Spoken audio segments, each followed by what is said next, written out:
The victory caravan of the Desert Vipers rolled on as they became the first team in the DP World ILT20 Season 4 to be assured of a top 2 spot in the playoffs. Yesterday, their pace attack was at full throttle, landing some painful blows to the Warriors. Birthday boy Kazaima Tanvir also joined the party to carry on his fairy tale run. The Vipers' innings hit a few speed bumps, but they were home with plenty to spare. The journey this season for the My Emirates has had its share of twists and turns, but 2 back-to-back wins have brightened their prospects for a top 4 finish. Can the men in blue stop the red-hot winning run of the Vipers tonight? This Sunday evening showdown promises to be an intriguing contest. Yes, it does. An intriguing match 24 on our hands here at Dubai International Cricket Stadium. It's the Desert Vipers taking on the My Emirates. So we know the Desert Vipers sit firmly at the top of the table. My Emirates sitting in 3rd spot. It really is a table topper, this matchup. It's a big one at the DP World ILT20.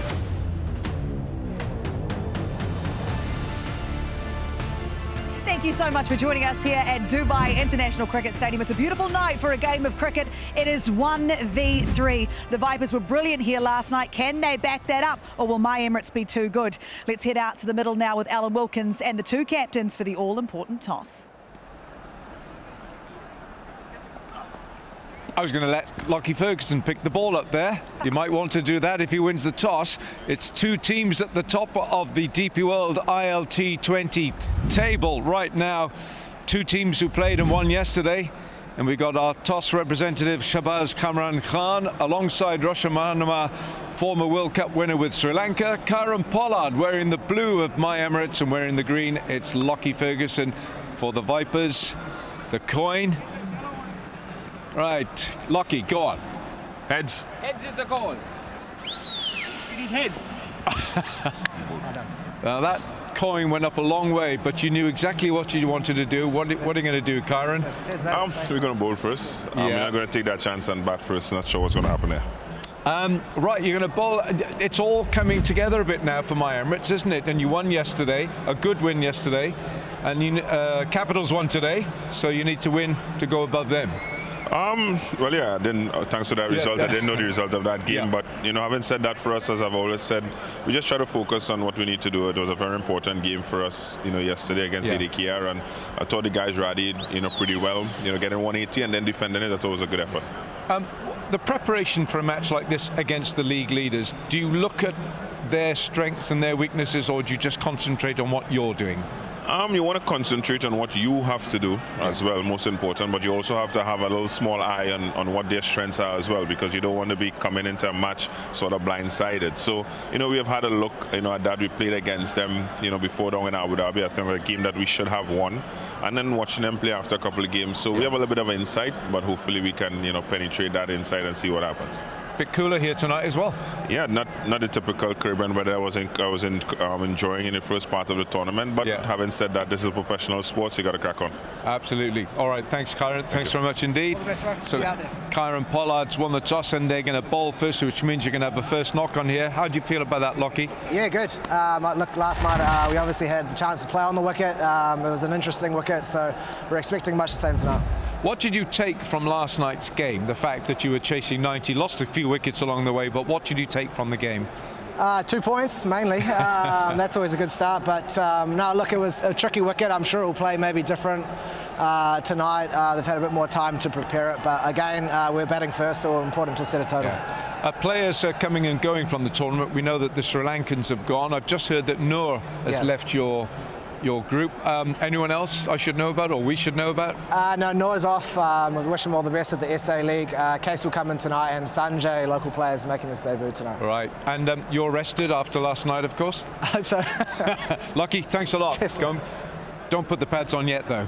All right, okay, so My Emirates, Karen Pollard has won the toss, and they're going to bowl first. I can't hear Ellen. Bowling first here. I got Wasim Akram alongside. Alan? Bowling first. Most teams do that. Tell us why. Why do you want to bowl first on? Alan, and this is the same pitch, by the way. It's not, and it was 90 all out, the Warriors. Okay, the ball seemed round, absolutely. There is still moisture in the pitch. One day it's not going to make any difference, Ellen. But this is not a 90s pitch. No. But of course, the idea is to bowl that area we talk about, not 6 to 8 meters, just about 4 meters. 4 to 6 meter length, just around here somewhere, and let the pitch do the rest. So a fuller length. A fuller length, and if you're a right arm bowler, if you got natural outswing, or left arm you got in swing, just stick to your natural swing. Yeah. Don't try different things. There's no point trying variations for the sake of variation. The pitch will help you as a seam bowler. Now, I know neither of us were spin bowlers, but the spinners are playing their part in this tournament. Because there's a moisture in the pitch. That's why, hence the ball will grip as well, and spinners will be as handy as medium pacers. But any team that they're batting first today, say Vipers are, they'll make sure in first 6 over, don't lose 3-4 wickets, get to 40, play proper cricketing shots, and then have wickets in hand. We didn't see the ball swing as much last night. David Payne, who's just there, not sure if you can pick him up there, Kumar. See him there, number 7? He was player of the match last night for the Vipers. Okay, there we are. Come back to us, Kumar. So I want to ask Waz, if it's not swinging as much, is that a worry? No, it's not. I think there's a moisture in the pitch. It will seam. Seam, as you know, it will move after pitching. That's what Payne did yesterday early on with the new ball. Hence the 3 wickets and man of the match. Yeah, absolutely. Waz, thanks very much. So see this area here? That is Wasim Akram's patch.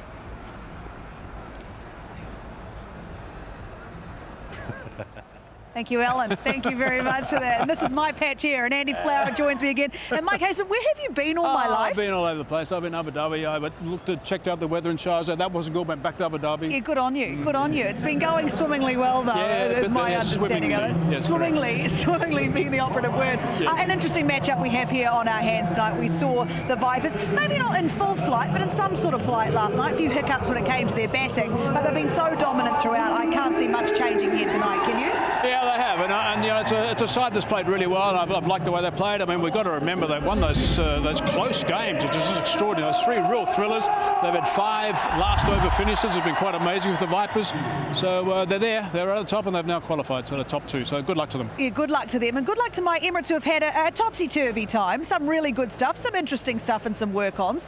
But how do you think they'll fare tonight out here on that pitch? Well, they've got a very important first step in the right direction this evening, winning the toss and fielding. Vipers have been fielding first often in this tournament, and they've had a very successful formula. So a change for them tonight, having to chase, having to set, sorry. So it'll be interesting to see as a batting group how they go, and whether we'll have a look at some of their changes in a moment.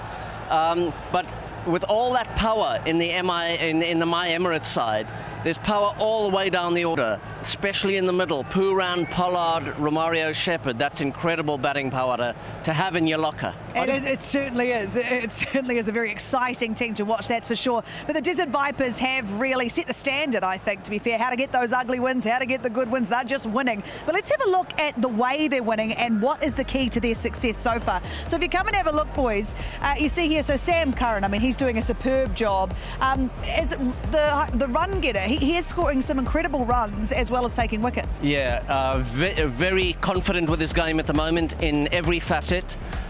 He is particularly chasing, you know, when he's got that structure of a chase in front of him, he does it beautifully. Kuzaima's been the pick of the bowlers in the tournament so far, swings it both ways. And I think he's going to be resting tonight, actually, Kuzaima.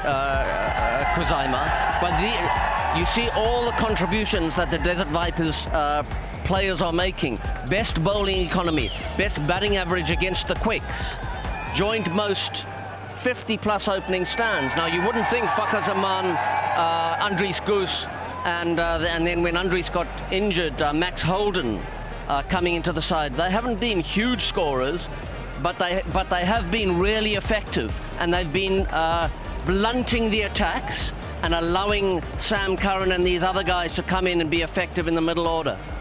a word that Andy used there, Hazy, was contributions. And I think the key thing is that everyone seems to have contributed at some point or another to help get these wins for the Vipers. Is that what other teams are missing? Yeah, I think so, to a certain extent. I think that is right. I mean, I've heard a lot of chat about the team environment and how good it is and how healthy it is, which is always very healthy.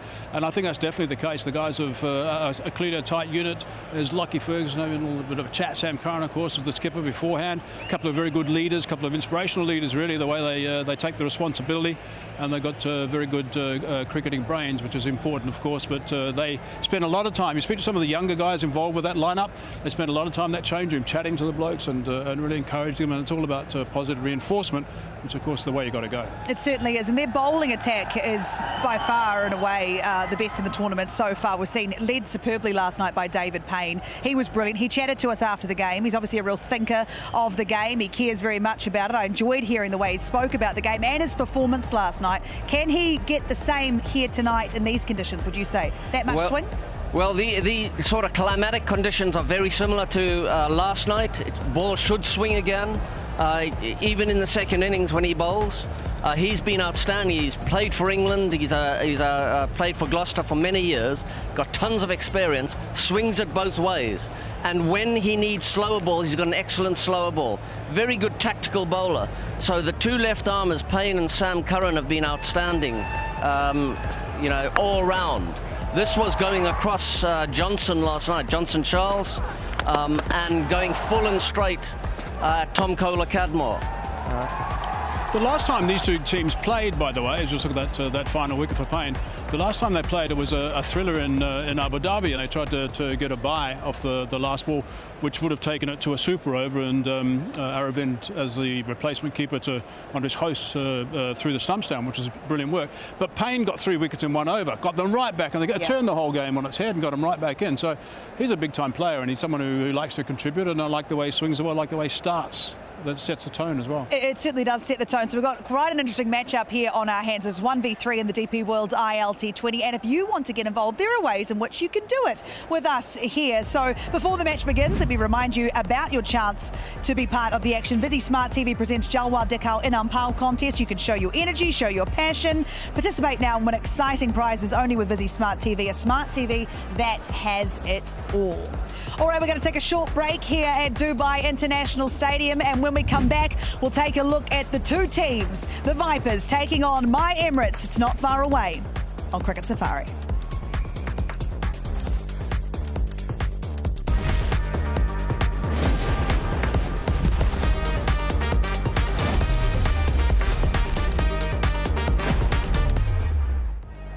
Welcome back to Cricket Safari. It's match 24. The Desert Vipers take on My Emirates here at the DP World ILT20. The last matchup between these two teams came down to the wire. The two teams, though, Andy Flower, would you please talk us through the Vipers, who have got a few changes tonight? They sure have. They're the same up front. On the batting front, Fakhar Zaman and Max Holden will have to do a job against the new ball to protect some of that middle order. But the big news is it's a new-look bowling team. Sanjay Payal and Matiola Khan from the Emirates are both playing, both right-arm seamers, to partner Lockie Ferguson and Sam Curran. Case Ahmed takes Noor Ahmed's place. That's the Desert Vipers getting ready with the bat, but with the ball is My Emirates. Mike Hazeman, would you talk us through this team, please? Well, they're pretty settled. Johnny Bester got runs yesterday, but he's having a bit of a breather today. So Wasim played nice yesterday as well. Banton has been a bit up and down throughout the tournament so far. Krishnamurti's a batsman primarily, bowls a bit of left-arm orthodox from the States. Nicholas Paran. Now, that's the missing feature of My Emirates. Now, I'll go as far as to say, if he doesn't fire, I'm not sure they're going to go all the way to the final. That's my comment. Kieran Pollard is a fine player. We know that. Shakib played yesterday, did okay, hasn't his straps yet. Shepherd, we haven't seen the best of him. Woke's back in, that's good. That's advantageous because this will be good for the power play, I think, for Wokes. And Arab Gol is someone that we haven't seen before. Little leggy bowled beautifully yesterday. Zahir Khan was outstanding yesterday, and Gazamfa bowled, I think, a delivery that might be the best tournament delivery this season. It was just sensational. Get rid of Phil Salt. It was just absolutely unbelievable. Okay, well, I'm going to have a look at that delivery very soon, but I want to start by talking about Zahor Khan that you just mentioned there. You thought he bowled incredibly well. If we have a look at some of his wickets from yesterday, what worked so well for him that he'll try and bring into tonight? He knows these conditions so well. That's one of the good things about him. He's got this this bouncer, the slow bouncer. He digs in, almost breaks his toes when he bowls that bouncer, and he gets lots of wickets with this one. It's falling down, actually, and then he gets the Yorker. He has that on point. He's got a change of pace. Yorkers are brilliant. Look at that. That's outstanding work from him. Also, he picked up 3 for not too many, 3 for 16, which is outstanding work from Zahor Khan. But that slower bouncer is on its way down as it comes to the batsman, so the guys are really struggling to hit that, and more times than not they hit it up in the air. So that's why he's so effective. Does a wonderful job as a death bowling specialist. Did a wonderful job at the end yesterday. They were coasting, you know, at one stage. They were absolutely coasting. They were 2 for 90 odd, 97, 96 at 10 overs, and 157 for 8, I think, at the end, or 6 at the end. So it was unbelievable work from Zahor Khan who got them home. He did get them home, and he's backed up beautifully, or I should say, Kieran Pollard is backed up beautifully by his team. He's asked a lot of them, but he's been leading from the front throughout this tournament. And one of the things I've liked so much is watching someone who's so experienced be so in everyone's grill and right up in it. He has been so brilliant to watch. He's been loud, he's under the lid, he's right. What does that say about him as a leader? How much he's still loving his cricket if he's making noise like this on the field, Andy Flower? Well, he's a really interesting captain to watch operate. He's this big physical presence on the field. He's got this big, deep voice. He's a charismatic fella. And you know when you're playing against Kieran Pollard. This little bit of byplay to win My Emirates the game was a brilliant piece of cricket, I think. We all enjoyed watching it when he was orchestrating the field around these Dubai Capitals batsmen that seemed to be really intimidated, and they got more nervous and more nervous the whole time and capitulated in the end. It was a great piece of cricket to watch. Yeah, Coach, it certainly was. Just quickly, Bravo spoke to him quite harshly, I believe, the captain on the boundary line, and from that moment on he thought he's going to teach him a thing or two, so he called the guys into the timeout. This is Pollard called the guys into the timeout. He said, right boys, the game starts now. Let's all fire up. Let's make sure we win this game. We're going to start now. We've been useless up until now. Bravo, as I've said, I'm going to tell him afterwards he's wrong and we're going to win this. That's what happened. Oh, I love it. I love the bit of tea from what's happening on the boundary. Mike Hazeman, you're in the know, but I'd like you to talk me through this ball that you think is the ball of the tournament you saw yesterday. It was the very first delivery ball of the game. It was the second over, the very first ball. Look at this, to Phil Salt. Carom ball. Magnificent. It turned a mile. It stopped in the track, turned a mile, hit the top of middle stump. Watch this. Carom ball flicked out of the front.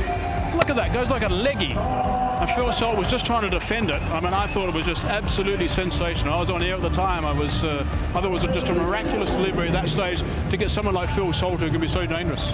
Yeah, it was a superb ball, and we've got a superb matchup here on our hands. Two really good teams at an interesting stage of the competition, both wanting to prove a point, I think, at this stage, because we've got 1v3 here tonight. So, Andy, with that, I'd ask you, who are you picking tonight? I'm with My Emirates tonight. I think all that power, that power is going to tell. And Vipers are messing around with their team, resting people. I think they're going to be under the pump. And there I was thinking you for the underdogs. Who's the underdogs? He is, isn't he? No. It's a very Kiwi approach there. I'm Emirates. He's Vipers. Would you change him? He's Vipers. He's up the top, Vipers. Have you still retired from the game? Oh, I have. I forgot. Sorry. Oh, you don't, yes. So you don't get to do it. So we've got a heck of a game on our hands here. As I say, it is 1v3. Andy Hazy, thank you very much. We appreciate you. We appreciate you sticking with us. We're going to take a short break here. It is My Emirates taking on the Desert Vipers. My have won the toss. They're going to bowl first here at Dubai International Stadium. Match 24, not far away.